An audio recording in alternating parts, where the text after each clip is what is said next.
Bismillah, alhamdulillah, wala hawla wala quwata illa billah. Amma ba'd. Puja-puji hanya milik Allah. Salawat dan salam untuk baginda Rasulullah Muhammad sallallahu alaihi wasallam. Jemaah yang dimuliakan Allah Subhanahu wa taala, bersyukur kita kepada Allah karena hari ini kita masih diberikan oleh Allah kesempatan demi kesempatan Allah berikan. Ada orang yang kemudian dengan diberikan kesempatan diabaikan begitu saja lewat. Ada orang yang kemudian berupaya semaksimal mungkin agar kesempatan itu semaksimal mungkin dia pergunakan untuk memperbaiki kualitas kehidupannya, sehingga apa yang dilaluinya menjadi sebuah rujukan agar hari ini jauh lebih baik. Karena baginda Nabi menyampaikan, man kana yaumu khairan min amsihi fa huwa rabi'un, bahwa orang yang hari ini lebih baik dibandingkan dengan hari kemarin, maka dia termasuk yang beruntung. Wa man kana yaumuhu mithla amsihi fa huwa maghbun, orang yang hari ini sama dengan hari kemarin, maka dia termasuk orang yang rugi. Apalagi man kana yaumuhu syarran min amsihi fa huwa mal'un, maka orang yang hari ini lebih buruk dibandingkan hari kemarin, dia termasuk orang yang celaka. Mudah-mudahan Ramadan tahun ini kita jauh lebih baik dengan kita melihat tentang pelajaran Ramadan yang sudah kita lewati. Hari-hari yang kita jalani itu sama. Hari kemarin harus kita jadikan sebagai referensi agar hari ini jauh lebih baik dibandingkan hari kemarin. Mudah-mudahan dengan kumpulnya kita hari ini menjadikan kehidupan kita jauh lebih baik, sambil kita terus mengupdate pengetahuan, menambah wawasan, sehingga kita semakin bijak dalam berperilaku, semakin bijak dalam berpikir, semakin bijak dalam dalam melangkah, sehingga kita kelak ketika kita kembali menghadap Allah dalam kondisi happy, dalam kondisi husnul khotimah. Salawat dan salam untuk baginda Rasulullah Muhammad sallallahu alaihi wasallam, keluarga, para sahabat dan juga para pengikutnya. Mudah-mudahan kita termasuk umatnya yang senantiasa kita terus mencintai Rasulullah, merindukan Rasulullah. Rasa cinta dan rindunya bukan saja lisan kita bersolawat kepadanya setiap saat, bukan hanya sekedar hari Jumat, tapi setiap saat kita bersolawat. Itu adalah cara kita mengekspresikan kecintaan kepada Rasulullah. Dan yang terlebih lagi, wujud kecintaan itu kita akan wujudkan dalam bentuk mengikuti apa yang menjadi ajarannya. Dan mudah-mudahan kelak dengan kita ini lisan bersolawat, tubuh mengikuti perilaku Rasulullah, maka mudah-mudahan kita kelak ditakdirkan untuk bertemu Rasulullah, dimasukkan dalam barisannya, dan juga mendapatkan syafaatul uzmanya dari baginda Rasulullah Muhammad sallallahu alaihi wasallam. Yang saya hormati seluruh jajaran pengurus Masjid At-Taqwa, bil khusus Ketua Pembina Pak Haji Binarso, mata'anallah fi tuli hayati. Mudah-mudahan Allah senantiasa diberikan kesehatan yang afiat, diberikan umur yang panjang, sehingga dengan umur yang panjang ada sesuatu yang bisa terus diperbaiki untuk menuju kehidupan yang jauh lebih lama dengan bahagia. Dan juga di sini ada Pak Haji Wage, ya, ada Pak Haji Mulyadi, ada Pak Haji Dodi dari Turut Ikhlas, ya. Dan juga para ini sepuh yang mohon maaf kalau saya tidak sebutkan satu persatu, seluruh jajaran pengurus yang hadir maupun yang tidak hadir, mudah-mudahan oleh Allah senantiasa dijaga, dibimbing, dijadikan kehidupannya baik di dunia, baik di akhirat. Amin ya Allah ya Rabbal alamin. Termasuk ibu-ibu, ya, mudah-mudahan ibu-ibu pun yang hadir jauh lebih banyak, ternyata ibu-ibu dibandingkan bapak saya. Mudah-mudahan ibu-ibu yang capek habis mempersiapkan sahur suaminya, tapi masih tetap dia semangat, itu insya Allah di Ramadan, setiap Ramadan ibu-ibu pahalanya double, bahkan bukan double, double. Bukan udah yang namanya double, ada yang namanya triple, ada yang namanya quadruple, ada yang namanya fiveable. Ya. Dan memang ibu-ibu yang luar biasa, karena biasanya yang nggak ada istrinya nggak ada nyiapin, ya kan? Itu yang ada istrinya disiapkan, makanya bersyukur. Jangan disia-siakan yang masih punya istri, ya. Yang nggak punya istri cari lagi supaya ada yang nyiapin, ya kan?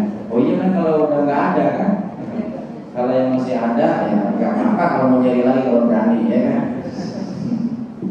Ini kaitan mental masalahnya kan, kalau berani, ya. Kalau nggak berani jangan macam-macam, ya.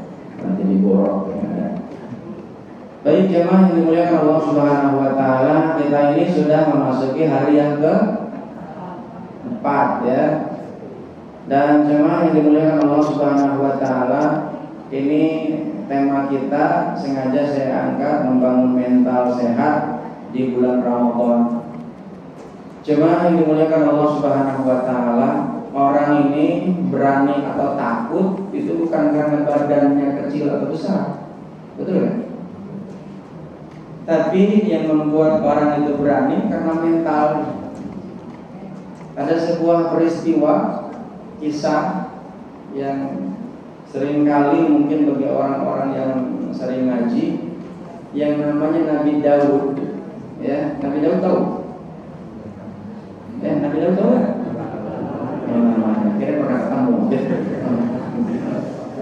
Yang tahu adalah Abu Daud. Bin Daud, ya. Bin Daud itu di mana tuh? Oh iya, tempat belanja. Ya, Bin Daud itu. Kalau orang yang sering umroh, kalau di Condet tuh ada Bin Daud di sini. Tapi beda ternyata Bin Daud yang ada di Mekah dan Madinah, ya, belanja. Apa namanya, Nabi Daud itu badannya nggak besar, tapi mampu mengalahkan, kalau orang Barat itu namanya ini apa namanya, Goliat, ya. David and Goliat itu mampu mengalahkan yang badannya jauh lebih besar, yang orang lain nggak mampu mengalahkan Goliat. Nabi Daud itu pakai ketapel. Kenapa? Itu karena mental. Kenapa mentalnya itu begitu sangat luar biasa? Karena memang dia di dalam batinnya ada sebuah kekuatan, ya. Nah, saat ini kita akan membahas tentang membangun mental sehat di bulan Ramadan. Saya biasa memberikan program pelatihan di banyak perusahaan, itu judulnya spiritual mental building, ya. Jadi jemaah yang dimuliakan Allah Subhanahu wa taala, nah kalau saya tanya apa itu yang disebut dengan mental, ada yang tahu nggak? Mungkin sering dengar kan? Wah, bapak kayaknya kena mental nih. Nah, maksudnya apa ini? Apa itu? Pernah dengar nggak kalimat mental? Bu, pernah dengar kalimat mental? Nah kalau gitu pernah dengar apa itu maksudnya mental? Karena di sini banyak senior, maka saya tidak ingin ngejelasin, saya pengen nanya dulu aja. Saya coba cocokin dengan apa yang saya ingin sampaikan. Menurut ibu-ibu apa yang disebut dengan mental? Hah? Semangat. Ya. Itu namanya reaksi dari mental. Mental itu sendiri. Hah? Jiwa. Siapa yang ngomong? Oh iya. Jiwa. Ada lagi yang lain yang disebut dengan mental? Ya, keberanian. Itu ekspresi, gitu. Ya. Daripada lama saya klik aja. Nih. Mental itu adalah hal-hal yang berkaitan atau berhubungan dengan pikiran, emosi, dan fungsi kognitif. Ya. Ada yang tahu yang disebut dengan kognitif itu? Kognitif itu kalau kita belajar itu kan ada yang melibatkan yang namanya otak. Ya. Nanti kalau kita belajar, kalau belajar ilmu psikologi, karena saya belajar tentang ilmu psikologi, ada yang namanya kognitif, ada yang namanya afektif.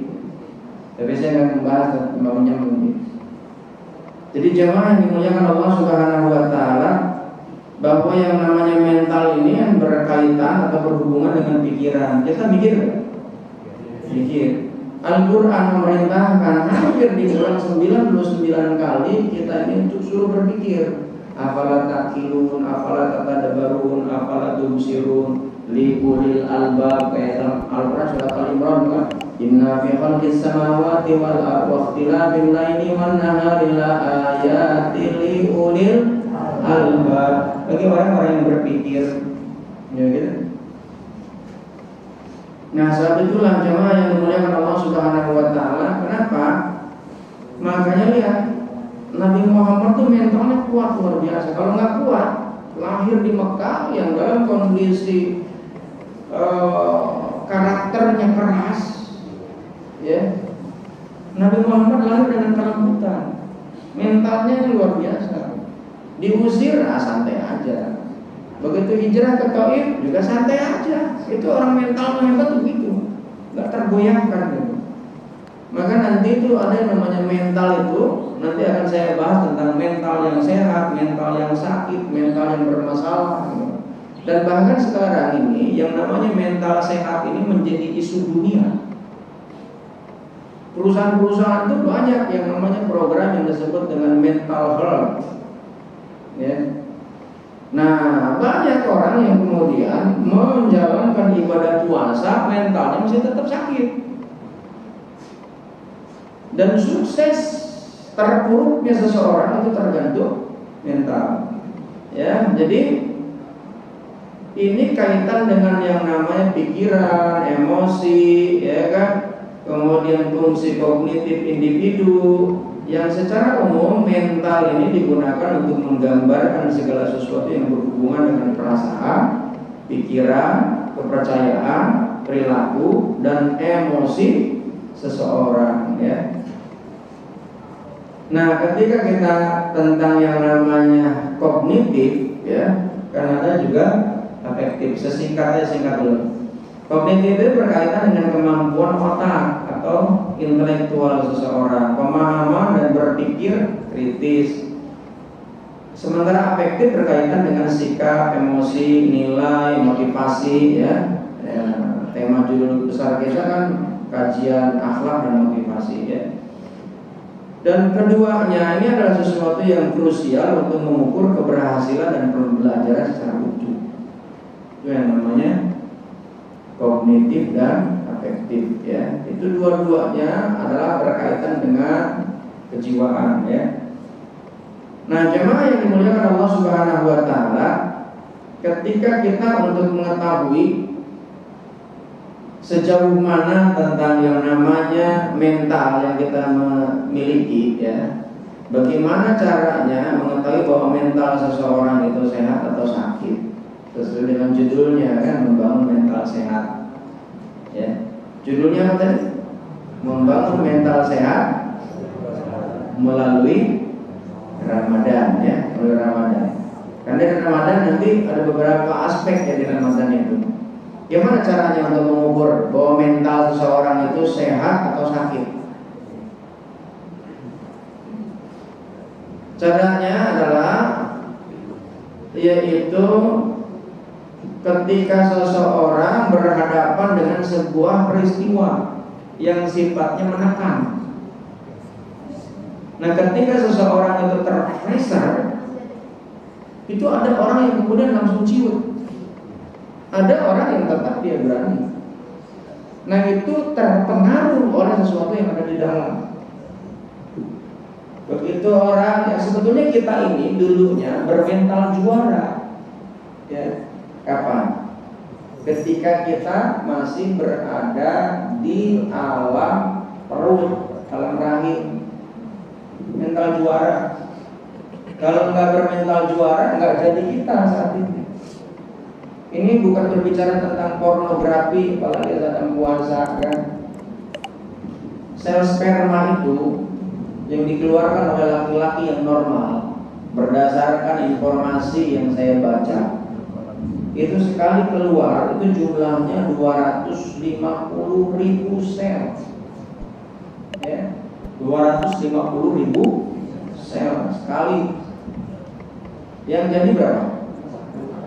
Satu. Kalaupun ada accident, ada yang pernah kembar 3, kembar 2, kembar 4, tapi itu biasanya kurang normal. Tapi umumnya satu. Bayangkan tingkat ilmu matematik ya, kalau dalam hitungan matematik, tingkat kemungkinan kalau dalam bahasa ilmiah itu tingkat probabilitas itu impossible, nggak mungkin bahwa kita itu akan lahir menjadi manusia. Kenapa? Persaingannya 250.000 bersaing dan kemudian itu kita menjadi pemenang. Kalau mentalnya kurang kuat, analogi sederhana, ada lowongan pekerjaan ya, yang diterima hanya 1 orang, tapi yang melamar 250.000. Kalau mentalnya nggak kuat, itu lanjut apa mundur? Enggak, kalau mentalnya kurang kuat, maju apa mundur? Mundur. Kecuali yang bermental kuat saja dia akan maju. Nggak peduli dia bagaimana nanti hasilnya. Orang-orang yang bermental kuat itu dia terus akan maju. Dan itu sudah terjadi. Kita ini lahir ke dunia, berarti kita memang yang juara. Mentalnya mental juara. Cuman sayangnya begitu kita lahir ke dunia, itu banyak orang yang mempengaruhi. Makanya kata baginda Nabi, al-waladu yuladu alal fitrah. Manusia yang dilahirkan oleh Allah dalam kondisi fitrah. Fitrahnya manusia ini juara. Hebat. Nah, kenapa kok menjadi pecundang? Karena itu banyak pengaruh. Siapa yang pertama kali paling berpengaruh? Kedua orang tua. Al-waladu yuladu alal fitrah ila fa'abawaini, kecuali orang tuanya. Yuhawidani yumajisani yunasirani. Jadi apapun kita itu orang tua. Maka orang tua itu bagaimana mendoktrinkan sesuatu kepada anak ya, itu orang tua. Anaknya nggak mungkin menjadi dokter ya, yang tugas di RSCM sampai kemudian dia mengambil S3 ya kan. Itu kalau orang tuanya hebat ya. Jadi jemaah yang dimuliakan Allah Subhanahu wa taala, itu membangun mental, dan membangun mental itu bukan tiba-tiba, bukan sesaat. Dan nanti akan kelihatan. Maka ini para psikolog dunia itu melakukan sebuah riset. Anak yang penurut biasanya cenderung karena sering dimarahi. Dia pasti nurut tuh anak tuh. Tapi dia nurutnya karena takut, bukan karena aturan dengan kesadaran. Ya kan? Ini kan anak yang namanya dunia anak-anak kan liar kan? Anak-anak tuh liar. Makanya lihat di setiap sholat sore di sini anak-anak tuh ramai kan? Itulah dunianya anak-anak. Lari sono, lari sini. Ya karena gak ada lapangan. Tapi kalau ada lapangan di depan masjidnya, dia mainnya di lapangan itu, bukan di dalam masjid. Yang agak lapang kan ruangan masjid nih. Cuman karena dia belum mengerti, waktu sholat lari-lari. Orang yang baru insaf, yang mohon maaf ya, udah tua tuh baru insaf, dia keganggu, teriak-teriak, berisik lu. Namanya dunia anak-anak itu ya dunianya main. Yang berbahaya itu kalau bapak-bapak yang bercanda lari-lari. Berarti itu orang tuanya yang memang belum selesai masa anak-anaknya. Ya kalau anak-anak bercanda, lari-lari, ya sebab itulah makanya kenapa harus didampingi orang tuanya. Sekarang kan nggak ada tuh anak-anaknya, sepi diam semua. Makanya kalau dalam ilmu psikologi, kita ini kalau kumpul satu level, ya, satu umur, satu jawatan, sejawatan, kita kumpul alumni lah, katakanlah alumni SMP tahun sekian gitu, kumpul semuanya, padahal udah aki-aki semua, itu bercandanya sama kayak anak-anak, betul nggak? Iya. Dia mereka itu kemudian bersikapnya lebih baik, bersikapnya lebih seperti layaknya orang tua karena di situ ada anak-anak. Coba kalau nggak ada anak-anak, kita sejawat gitu, aki-aki semua. Tapi nih teman-teman alumni, bercandanya sama. Nah, sebab itulah jemaah yang dimuliakan Allah Subhanahu wa taala. Ini saya belum membahas tentang Ramadan ya, baru tentang mentalnya. Bahwa seseorang itu dia menjadi hebat, kuat atau tidak, itu tergantung ya mentalnya. Dan untuk mengetahui mentalnya itu kuat dan tidak, itu kan ketika berhadapan dengan pressure.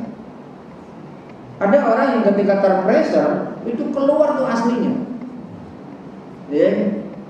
Kalau saya sedang ngajar kayak begini, ini kan bukan asli sebetulnya. Di setting sudah kelihatan jadi kayak layaknya ustadz gitu. Lah saya bukan ustadz gitu kan. Layaknya sebagaimana kiai, saya bukan kiai, makanya saya nggak suka dipanggil kiai gitu ya. Saya memang lebih suka dipanggil Kang, kayak Pak Tito panggil saya Kang aja kan. Gitu. Jadi jemaah yang dimuliakan Allah Subhanahu wa taala, maka ini aslinya manusia ini akan kelihatan ketika dalam kondisi terpressure. Coba kan muncul. Kalau dalam kondisi normal sudah kelihatan gitu kan. Perempuan yang jadi istri ya, ketika suaminya baik-baik saja sih ya biasa aja. Begitu terpressure gitu kan. Pressernya apa? Suaminya nikah lagi. Itu jadi tekanan batin gitu. Keluar, maka kelihatan tuh karakternya ketika suaminya nikah lagi, minta cerai. Begitu dipisah tuh saling jelek-menjelekan, betul gak? Padahal boleh gak dalam konsep Islam? Nggak boleh. Ya harusnya kita bertemu baik-baik, pisah dengan baik-baik, ya kan? Meskipun dia yang sering menyampaikan ajaran agama, ya ustadz lah katakanlah gitu kan, ketika dalam kondisi terpressure itu keluar tuh kata-kata yang nggak bagus. Nah ketika dia dalam kondisi terpressure masih dia tetap stabil, nah itu yang hebat. Ya kan? Kalau di sini sih lagi pengajian setting semua karena sudah disetting, ya ini lagi pengajian gitu. Coba kalau lagi kondisi bukan pengajian, kelihatan itu aslinya. Makanya, nah biasanya kalau saya sedang memberikan program pelatihan, itu ada sebuah alat yang dipakai untuk menggali karakter seseorang. Penggalian karakter namanya. Termasuk yang namanya menggali tentang talent seseorang, bakat seseorang. Digali gitu. Nah, jemaah yang dimuliakan Allah Subhanahu wa taala, kita ini seringkali beragama hanya sekedar sebuah doktrin.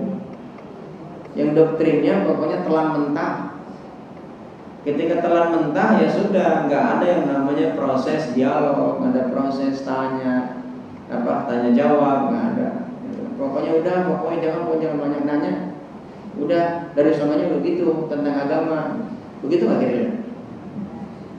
Agama begitu nggak? Enggak. Agama itu ada dialog. Nabi aja begitu habis Isra Mi'raj nggak langsung dicekokin. Selalu Rasulullah itu berdialog. Itu bagian daripada membangun mental. Nah, jemaah yang dimuliakan Allah Subhanahu wa taala, terkait dengan mental ini ada beberapa macam, ya. Apa macam-macam mental itu? Ada namanya mental illness, mental yang bermasalah atau mental sakit. Ada mental health, ya, ini yang menjadi isu dunia, ya, mental yang sehat. Nah, yang sering kali saya sampaikan adalah mental spiritual atau spirituality mentality. Nah, jemaah yang dimuliakan Allah Subhanahu wa taala, terkait dengan mental illness, ya, mental bermasalah. Apa sih sebetulnya disebut dengan mental illness? Nah, ini supaya cepat karena agak banyak nih slide. Mental illness itu adalah mental ketika seseorang itu dalam kondisi yang tertekan, disebut juga dengan gangguan mental atau gangguan jiwa, di mana kondisi kesehatan yang mempengaruhi pikiran, perasaan, perilaku, suasana hati atau kombinasi di antaranya. Dan biasanya kalau orang dalam kondisi mental disorder atau mental illness, biasanya cemas, ya kan, was-was, gelisah, gitu. Padahal kata Allah dalam Al-Quran, alladzina amanu wa tatma'innu qulubuhum Bidzikrillah, camkan hanya dengan beriman kepada Allah, diiringi dengan zikrullah, hatimu menjadi tenang. Ada orang yang sudah zikir, tapi tetap aja galau. Kenapa tuh? Karena dia bukan zikir, tapi wirid. Ya, kalau zikrullah dijamin tenang. Wirid sama zikir itu beda. Kalau wirid itu dia qomat kamil. Bacaannya sih Arab gitu kan. Itu namanya wirid. Kayak habis sholat subhanallah, berapa kali? Oh, 33 kali. Ya alhamdulillah 33 kali. Habis dari situ tetap aja galau. Kalau nggak punya duit. Coba galau. Si perempuan gitu kan, wanita karena suaminya udah ketahuan dia punya istri lagi, tetap galau. Udah la ilaha illallah, padahal afdal zikri tetap aja galau. Kenapa? Berarti memang bukan zikir. Harusnya itu tetap dengan dia berzikrullah, itu janji Allah itu. Kenapa kok bisa enggak tenang gitu? Ya karena memang bukan zikir, tapi wirid. Ya, kalau wirid itu qomat kamil, bacanya sih Arab. Ada dukun aja pakai kalimat Arab, kok dipakai dukun. Karena dukun itu ada juga yang pakai menggunakan kalimat Arab. Ya, saya nggak boleh nyebutin, banyak yang beredar di medsos itu karena dia lagi live, nggak boleh, bisa jadi pembatasan kalau mau nyebutin orang-orang kan. Jadi jemaah yang dimuliakan Allah Subhanahu wa taala, maka mental illness ini adalah mental yang bisa mempengaruhi kesehatan, pikiran, perasaan dan perilaku seseorang. Dan lihat, seseorang ini kalau kata Ibnu Sina tahu nggak siapa? Ada yang pernah dengar kan? Ibnu Sina, bapak kedokteran dunia. Ibnu Sina itu adalah ulama, ya, filosof, ilmuwan, ya, dokter. Kalau orang dulu itu jadi ulama itu bukan hanya sekedar bisa ceramah, tapi memang ahli dalam bidang-bidang tertentu. Kalau sekarang kan baru ceramah dikit udah dipanggil ulama, panggil kiai, panggil ustad. Ya, saya agak ngeri juga dipanggil ustadnya, karena saya bukan siapa-siapa. Maka saya berperilaku biasa aja dah. Jadi jemaah yang dimuliakan Allah Subhanahu wa taala, kenapa saya berpakaian ini? Ya menyempankan diri aja di depan orang.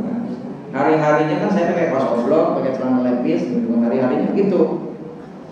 Pak Haji Dodi terkaget-kaget ketika saya pulang dari pasar, gitu kan, nenteng bawa ikan. Kemudian biasanya saya tegur, gitu kan. Kata Pak Haji Dodi, siapa Anda? Ini ada orang di sini, pelaku sejarah. Saya bilang saya yang ngajar di Nurul Ikhlas, Pak. Oh, gitu. Kok beda? Biasa pakai gamis, nggak pakai celana. Ya masa saya nggak pakai celana? Jadi jemaah yang dimuliakan Allah Subhanahu wa taala, bahwa ketika mental seseorang diisi dengan dalam kondisi yang stres, coba aja berkata pun pasti nggak akan benar, ngaco. Apalagi ibadahnya nggak akan khusyuk. Maka supaya ibadah khusyuk ini, itu mental harus betul-betul disehatkan. Ya.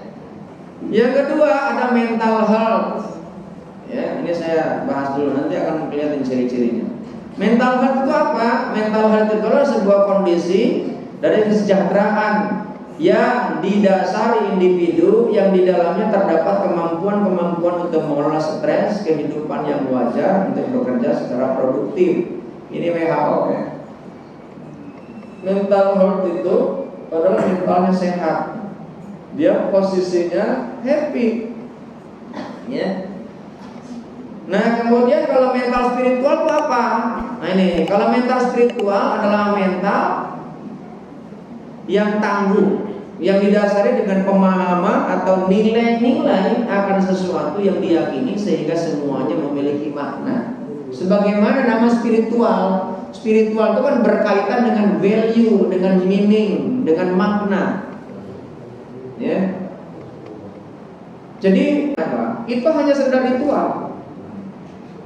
Puasa itu kalau nggak paham maknanya hanya dapat lapar dan haus mata. Itu kalau nggak paham maknanya. Maka kalau nggak paham maknanya, yang penting kenyang. Tapi kalau paham maknanya, bukan tentang kenyang yang dikejar, tapi sehat. Nah, supaya sehat harus tahu tuh pengetahuan makanan-makanan. Ini gara-gara makanan kan ada yang jadi diabetes, ada yang jadi jantung, ada yang jadi asam urat, ada yang jadi kolesterol, darah tinggi. Itu karena nggak tahu maknanya makan. Nah, ini kaitan dengan puasa. Maka jemaah yang dimuliakan Allah Subhanahu wa taala, ini kenapa penting ini disampaikan? Jarang disampaikan kaitan dengan, coba dikaitkan dengan pengetahuan umum. Nah, saya coba angkat tentang mental health. Jemaah yang dimuliakan Allah Subhanahu wa taala. Mental health tadi mental yang karena dia sehat, kondisi jiwanya sehat. Karena kondisi jiwanya sehat, pikirannya sehat, perasaannya sehat, maka dia akan melahirkan mental berikutnya yang luar biasa. Apa itu? Yang disebut dengan abundance mentality. Apa itu? Mental berkelimpahan. Mentalnya berlimpah, Pak. Nah, karena mental berlimpah, dari mana datangnya? Dia karena memiliki wawasan, pengetahuan bahwa kita ini sebenarnya aslinya adalah hebat. Tadi kan saya bilang. Nah, bagi orang-orang yang beragama, khususnya Islam, yang membuat kita menjadi hebat siapa? Allah. Maka kalau kita zikrullah, tahu Allah, ya, namanya ma'rifatullah, orang itu nggak akan mungkin khawatir dengan kehidupannya. Orang yang khawatir dengan kehidupannya itu nggak kenal Allah. Orang yang kenal Allah itu hidupnya tenang, dia nggak takut, nggak gerasa gerusuk, ya, santai aja. Kenapa? Karena Allah menyampaikan orang yang beriman itu cirinya la khaufun alaihim walahum yahzanun. Maka orang-orang yang beriman itu adalah orang-orang yang nggak pernah takut, la khaufun. Nggak ada takut. Maksudnya takut terhadap sesuatu yang bersifat makhluk. Kepada Khalik sih tetap harus takut. Maka kalau dalam konsep Ibnu At-Ta'ilah dalam kitab Al-Hikam, ya, Ibnu At-Ta'ilah As-Sakandari ini adalah seorang ulama tasawuf. Itu saya sering mengkaji, ya, sering membaca, dan ini menjadi rujukan ketika saya ngajar di BSI, Bank Syariah Indonesia. Membangun mental melalui tazkiyatun nafs, pembersihan jiwa. Wah, di sini ada yang aktif di As-Samawat, ya, namanya Pak Haji Binarso. Itu tazkiyatun nafs, ya, pembersihan jiwa. Karena nanti kalau jiwanya gak bersih, ritual-ritual yang kita lakukan itu akhirnya cuma riak-riak doang, gak ada hasilnya. Karena penentuannya ada di dalam. Penentuannya di dalam. Makanya niat itu letaknya di mana niat? Di lisan apa di hati? Di hati. Puasanya gak kelihatan. Ya. Kalau kaitan dengan sholat itu, kenapa sholat harus orang yang balik, puasa harus orang balik, haji harus orang yang balik, ya, akil balik. Karena anak kecil ada yang jago loh. Anak kecil ada yang hafiz Al-Quran. Ada saya dikirimin video usia 8 tahun 30 juz hafal. Kita juz amma aja nggak apa-apa. Saya aja nggak apa-apa. Itu ada dia. Tapi ini anak-anak masalahnya. Ya. Ada yang anak kecil jago ceramah gitu. Ya ceramah aja. Ya mungkin dia belum mengetahui tentang apa yang diceramahkannya. Pokoknya ya udah hasil merekam gitu. Direkam dalam otaknya, disampaikan kembali. Nah, kita bukan tentang hafal saja, tapi memiliki esensi. Maka kalau orang sudah tahu tentang esensi, tahu tentang makna, ibarat makanan, gak peduli dia rasanya gak enak, kalau itu dia tahu isinya, dia akan tetap makan. Betul? Itu namanya obat. Obat itu nggak ada yang manis, air. Ya. Tapi bagi orang yang tidak tahu, yang penting enak, pandangannya menarik, ya kan? Sirup itu manis. Coba Bapak terus-terusan setiap sahur minum sirup, setiap buka minum sirup, 3 gelas, 3 gelas, 3 gelas, 3 gelas. Selesai puasa diabetes. Serius. Ya, itu karena nggak tahu maknanya. Makan kurma katanya sunnah, banyak-banyak diabetes, itu kan gula. Makanya Rasulullah nggak banyak, cuma hanya 1 butir, paling banyak 3 butir. Itu tahu isi gitu kan, bukan tahu isi, bukan. Makanya nih, ketika mentalnya sehat, hidupnya berkelimpahan. Karena berkelimpahan, ya dia akan menebarkan kebaikan pula kepada yang lain. Makanya dalam konsep ajaran Islam, khairun nas anfa'uhum linnas. Sebaik-baik manusia adalah yang paling bermanfaat bagi yang lain. Ada orang punya harta, ya kan, dia keluarkan untuk umat, ya kan? Punya tenaga, dia keluarkan untuk umat. Dia punya kolega, dia pergunakan untuk umat, bukan untuk dirinya. Tapi ada orang yang memang mentalnya sakit, lihat orang begitu iri. Sehingga karena dia nggak bisa melakukan, dia lakukan yang namanya pembusukan mental, supaya benci kepada orang yang melakukan kebaikan itu. Dia ceritakan yang hal-hal buruk kepada yang lain, supaya orang jatuh. Itu yang dilakukan oleh orang-orang kafir Quraisy terhadap Nabi.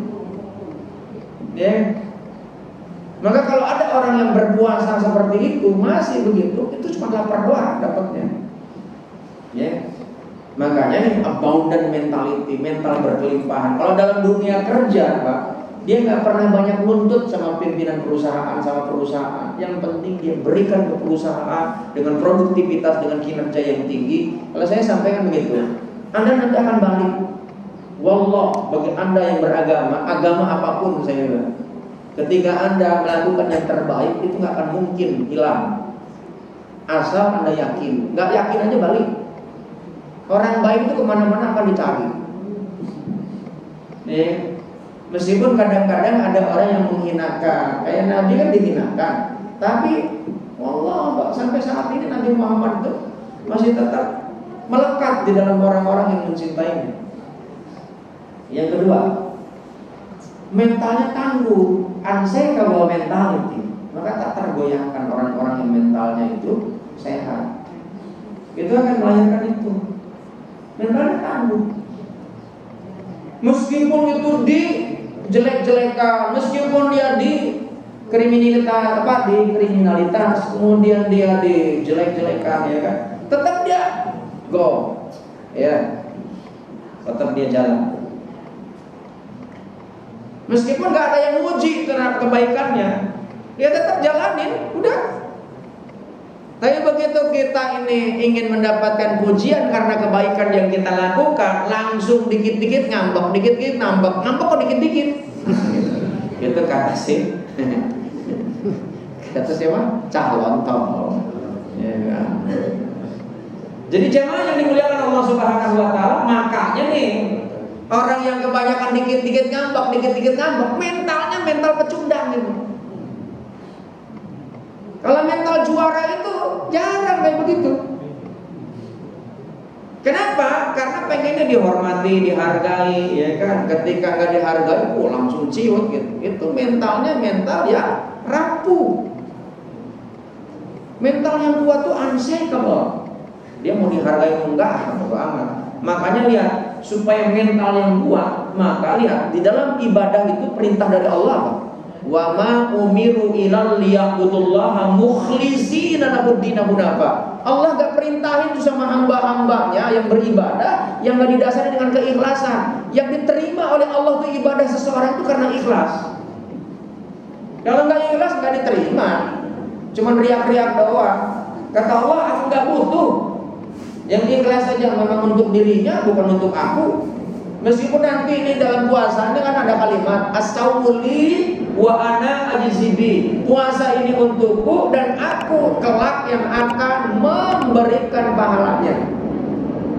Untukku ini Allah nggak perlu puasa kita, enggak. Maksudnya di situ untukku itu kalimatnya, esensinya itu aku sendiri yang akan langsung memberikan imbalan pahalanya. Itu luar biasanya puasa. Ya. Makanya unshakable mentality. Ya, nanti diwujudkan dalam puasa itu apa mental tangguhnya. Meskipun kita di rumah sendirian, di rumah sendiri, itu makanan di meja makan, sisa sahur masih ada, ya kan, menarik hati, masih sehat makanannya, nggak berani dimakan. Artinya mentalnya udah terkondisi itu. Tapi kalau nggak terkondisi, begitu dia pagi-pagi ada yang ngajak sarapan, ikut gak? Ikut. Ya kan, meskipun lagi puasa, wah udah. Apalagi misalnya ada dalil yang membolehkan, ya kan? Dalilnya apa? Bahwa yang orang sehat boleh tidak puasa, siapa? Ada nggak orang yang sehat tapi boleh tidak puasa dan tertaklif hukum nggak dosa? Siapa? Kalau orang gila kan nggak sehat itu. Orang sehat boleh tidak puasa, siapa?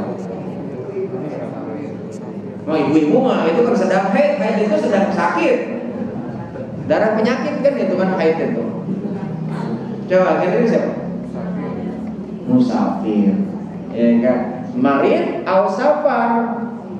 Orang sehat, ya itu boleh gak puasa kalau sedang melakukan perjalanan. Makanya kalau lihat ada orang makan siang-siang, oh ini Ustaz kok makan siang-siang, jangan nuduh dulu, itu sedang melakukan perjalanan. Makanya jemaah jangan marah kalau ada restoran buka di siang hari. Ngapain mesti ngambek sih?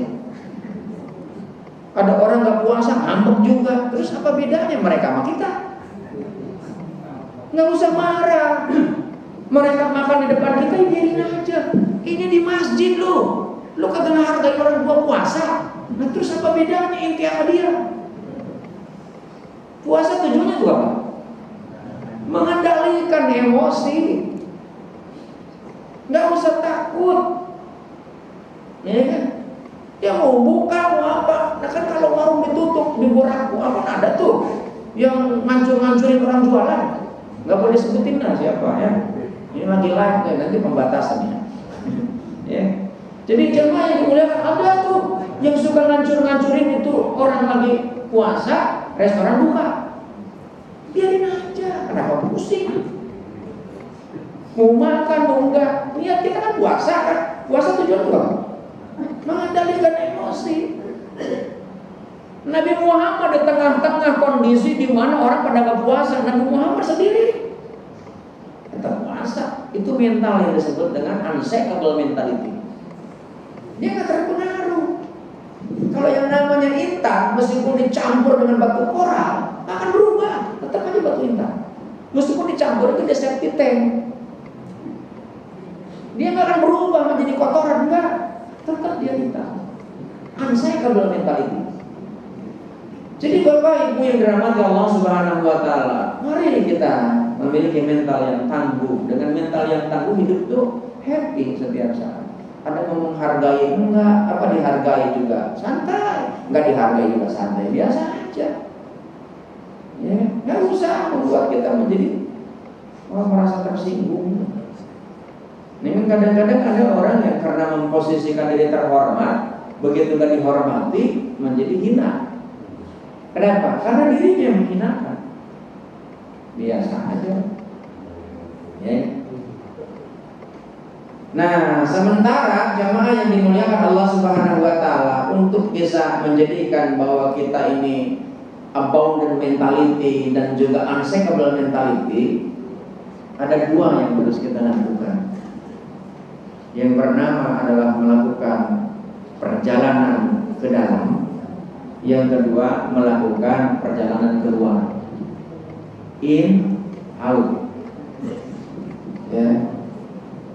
Perjalanan ke dalam itu untuk mengenali tentang who are you, man anta. siapa Anda? Ini kalau di program pelatihan itu 3 jam materinya. Ya, kita akan nyungsep tuh. Nah, Bu Nina kemarin kita ikut. Kemarin kita punya program namanya Peduli Ustazah, para pelaku dakwah bagi kaum wanita. Saya punya program gratis, ya, punya program gratis, training gratis. Itu memang baru kita sasar ustazah dulu. Kenapa ustazah? Karena saya laki-laki, saya sukanya wanita. Enggak, itu bercanda aja. Tapi memang saya asli laki-laki kan. Laki-laki yang normal itu ya pencinta wanita. Kalau pencinta laki-laki LGBT namanya. Kenapa ustazah? Ustazah itu lihat pengajian bapak-bapak dengan pengajian ibu-ibu banyak mana aja. Ibu-ibu. Dan ibu-ibu ini jangan salah. Ini saya di depan ibu-ibu. Ibu-ibu itu jauh lebih tangguh mentalnya dibandingkan laki-laki. Kenapa ibu?